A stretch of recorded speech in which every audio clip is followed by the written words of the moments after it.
Ngayong araw tayo'y tatakbo. We're going to run because with us today are some of the runners of Running Man Philippines Season 2, the Winter Edition. Naitay Kapuso, please welcome Glyza De Castro, Buboy Villar, Lexi Gonzalez.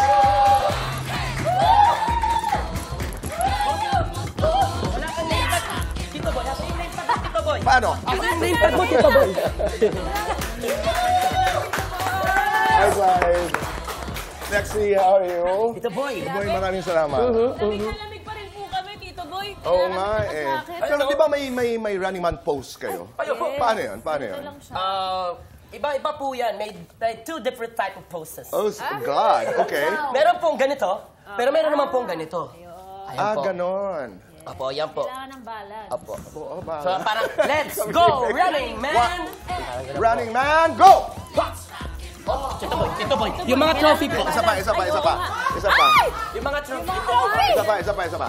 Let's go, running man! Go! Pwede na, Tito Boy. Pang 8 runner na, Tito Boy. Parang pwede na si Tito Galing mo Boy. nga, ikaw nakahuhula, no? Opo, nakachamba ko, Tito Boy. At natanggap mo yung premyo, ha? Opo, Tito Boy. Actually, sa sobrang bango po, Tito Boy, nanakaw, Tito Boy. Nanakaw. Teka, ano yan?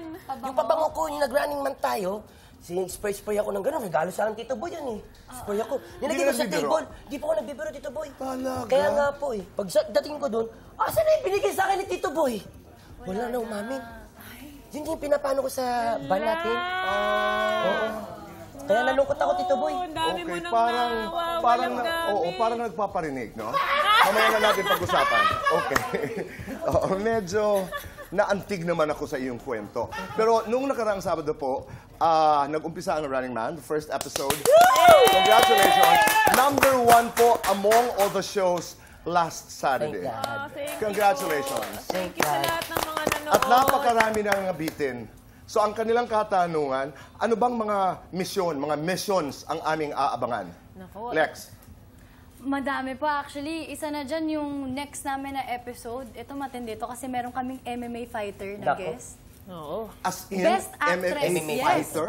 Best actress at isang matinee idol. Wow, matinee Matinee idol! Galing, abangan natin yun. Diba? What a Make combination, sure, ano? yes. Okay. Pero kayo, nung dumating kayo sa Korea, you had no idea na sasaba kayo sa mga missions kaagad. Ay, Wala po Talaga? Wala po. talaga. As in, totally no idea. So, Wala pong paano ang inyong reaction? You wanted to say something, go ahead. Actually, Tito Boy, nung nasa airport pa lang po kami, sinasabi na po na para meron pong interview, galingan daw namin yung Press pagsagot, con. may press con. Nagre-rehearse pa tayo Nagre-rehearsal nun, pa po kami kung ano yung isasagot. Tapos tinanong ko, English po ba kailangan o Tagalog? Pwede naman daw.